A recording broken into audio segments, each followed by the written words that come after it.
Mails के ऊपर मैंने इतने सारे वीडियोस बनाए हैं और बहुत ऐसे टॉपिक्स हैं जिनके ऊपर आमतौर पर लोग बात नहीं करते हैं, और मैं आप लोगों को बिल्कुल साइंटिफिक तरीके से, बिल्कुल डायग्राम की हेल्प से आपको समझाने की कोशिश करती हूँ कि कौन सा हिस्सा कहाँ पे प्रेजेंट है और जो भी उसकी जो दिक्कत है उसके बारे में आपको समझाने की कोशिश करती हूँ।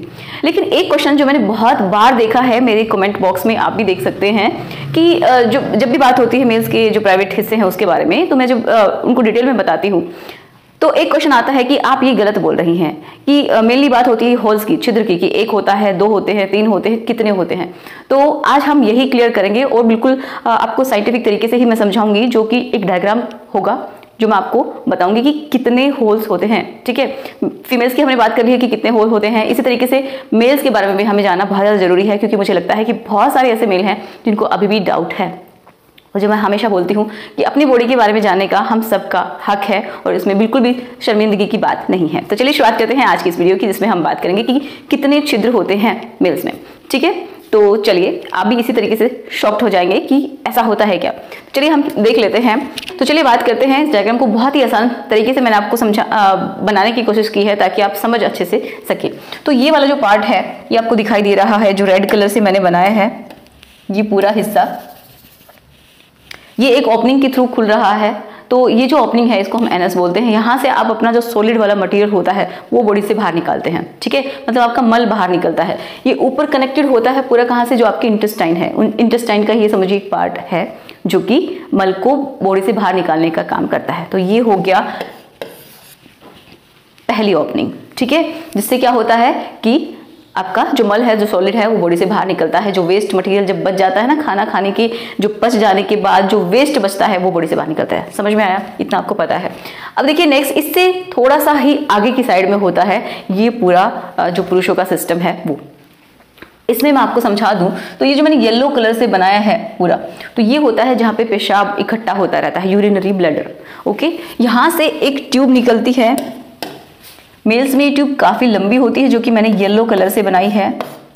ठीक है, ये बहुत लंबी होती है एंड यहाँ से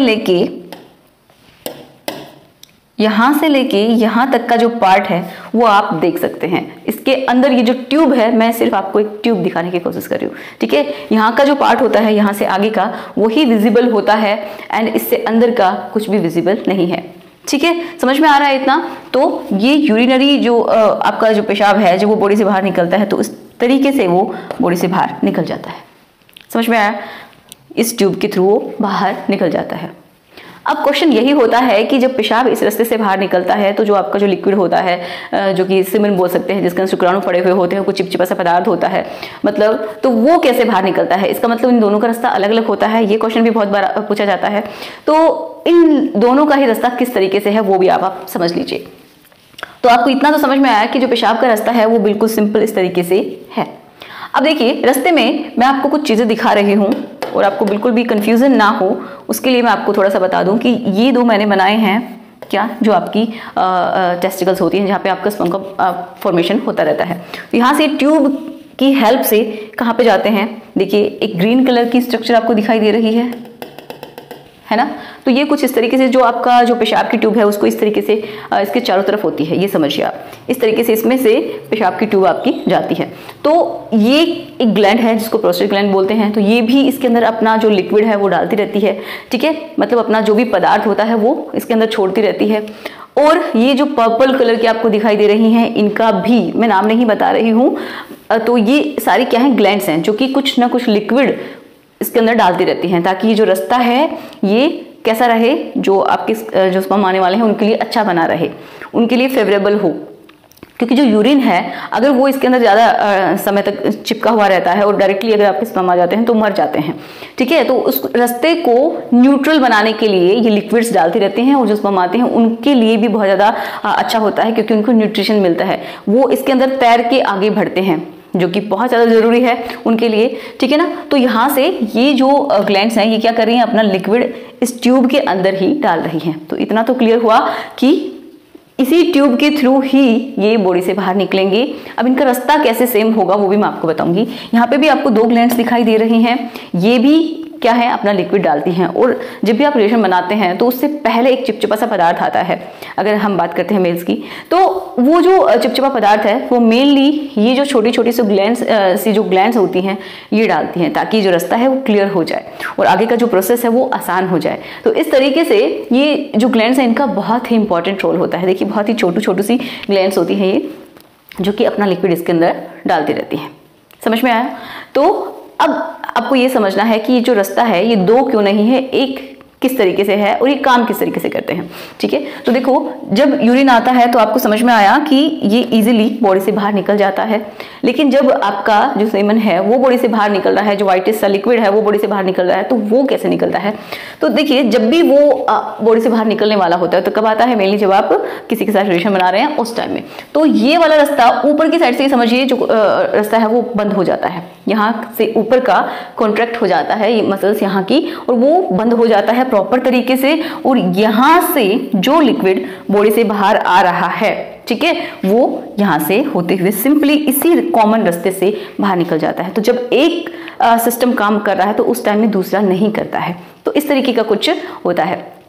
अगर आपको ऐसा लगता है कि आपका जो प्राइवेट हिस्सा है उसमें धीरे धीरे तनाव जाने लगा है, या फिर कुछ टाइम के लिए रहता है फिर आता ही नहीं है, तो इस तरीके की समस्याएं आने लग गई हैं आपको, और या फिर ऐसा हो सकता है कि आपका मन ही नहीं होता है, इच्छा नहीं होती है, बिल्कुल धीरे धीरे खत्म होती चली जा रही है, या फिर ऐसा भी हो सकता है कि सेंसिटिविटी कम हो गई जिसकी वजह से आपका टाइमिंग बहुत ही कम हो गया है। तो ये अगर ये सारी प्रॉब्लम्स आपको हैं तो मैं आपको एक ऑयल रेकमेंड करना चाहती हूँ जो कि है लिफ्ट अप ऑयल, नेचर मानिया का। ये बहुत ही अच्छा ऑयल है क्योंकि देखिए सारे के सारे नेचुरल हर्ब्स से मिलकर बना हुआ है। इसमें जो भी इंग्रेडिएंट्स हैं उनकी प्रॉपर तरीके से लिस्ट दी हुई है, इसलिए इसके ऊपर आप विश्वास कर सकते हैं। और देखिए ये किन किन हर्ब्स से मिलकर बना हुआ है वो भी मैं आपको बता देती हूँ। इसमें है अश्वगंधा है, सतावर है, सफेद मूसली है और लौंग है। ये क्या काम करते हैं? देखिए कि आपका जो हिस्सा है वहां पे प्रॉपर तरीके से ब्लड का फ्लो होगा। जब आपका ब्लड का सर्कुलेशन बहुत अच्छा होता है तो वहां पे जितनी भी टॉक्सिन्स होते हैं या फिर जो भी प्रॉब्लम्स होती हैं या फिर धीरे धीरे शुरुआत हो रही होती है किसी ना किसी तरीके के छोटे मोटे इन्फेक्शन का, तो उसको भी ये क्योर कर देता है। ठीक है, तो आपको करना क्या है कि ये जो है इसकी आपको 2 ड्रॉप्स लेनी है। देखिए कितनी अच्छी पैकेजिंग है इसकी, प्रॉपर तरीके से ध्यान रखा गया है हाइजीन का। तो इसमें सिर्फ आपको 2 ड्रॉप्स ही लेनी है। इस तरीके से 2 पंप लेने हैं और इसका जो कलर है वो बिल्कुल नेचुरल है। इन हर्ब्स की वजह से इसमें कोई आर्टिफिशियल फ्रेग्रेंस नहीं है, नेचुरल जो इंग्रेडिएंट्स हैं उन्हीं की इसमें हल्की हल्की सी जो इसकी स्मेल है, खुशबू है वो आती है। तो आपको सिर्फ 2 फिंगर्स की हेल्प से या फिर इस तरीके से आपको लेना है और प्रॉपर तरीके से अपने जो प्राइवेट हिस्सा है उसकी मसाज करनी है। मसाज की टेक्निक्स बहुत तरीके की हैं, ये आप कहीं से भी अच्छे से सर्च करके कर सकते हैं। नीचे से ऊपर की तरफ आप धीरे धीरे अगर मसाज करते हैं और इसको आप रेगुलरली यूज करते हैं, बेस्ट तरीका तो है जब आप सोने के लिए जाते हैं उस टाइम आप कीजिए। उससे पहले अपने पार्ट को बहुत अच्छे से क्लीन करना भी जरूरी है, या फिर आप सुबह के टाइम में भी कर सकते हैं। मतलब अगर आप दोनों टाइम करते हैं तो बहुत अच्छा है। अगर आपको कोई प्रॉब्लम नहीं है लेकिन आप चाहते हैं कि भविष्य में भी आपको इस तरीके की कोई दिक्कतें ना आए तो भी आप इसको यूज कर सकते हैं। ये बिल्कुल आयुष के द्वारा प्रमाणित है, बहुत ही अच्छा प्रोडक्ट है। अगर आप इसको खरीदना चाहते हैं तो डिस्क्रिप्शन बॉक्स में लिंक दी हुई है, आप खरीद सकते हैं। और जहां पे आप कमेंट्स करते हैं वहां पे भी आपको इसकी लिंक मिल जाएगी, आप बिल्कुल इसको खरीद सकते हैं। तो आपको समझ में आ गया होगा कि कितने टोटल छिद्र होते हैं। तो समझ सकते हैं कि एक जो सॉलिड के लिए होता है और जो लिक्विड्स हैं जितने भी तरीके के आपके बॉडी से बाहर निकल रहे हैं वो भी प्राइवेट हिस्से से, वो सिर्फ एक ही होता है, वो ये है। ठीक है, मैंने यहाँ पे सिर्फ ट्यूब आपको बना के दिखाई है। तो मिलते हैं नेक्स्ट वीडियो में। आशा करती हूँ कि आज का वीडियो आपके लिए हेल्पफुल रहा होगा। जिन लोगों के डाउट थे वो क्लियर हुए होंगे। अगर फिर भी कोई डाउट है तो मुझे कमेंट बॉक्स में ज़रूर बताइएगा और मैं उसके ऊपर वीडियो ज़रूर बनाऊंगी। सो गुड बाय, अपना ख्याल रखना है, खुश रहना है और दूसरों के बीच में खुशियाँ बांटते रहना है।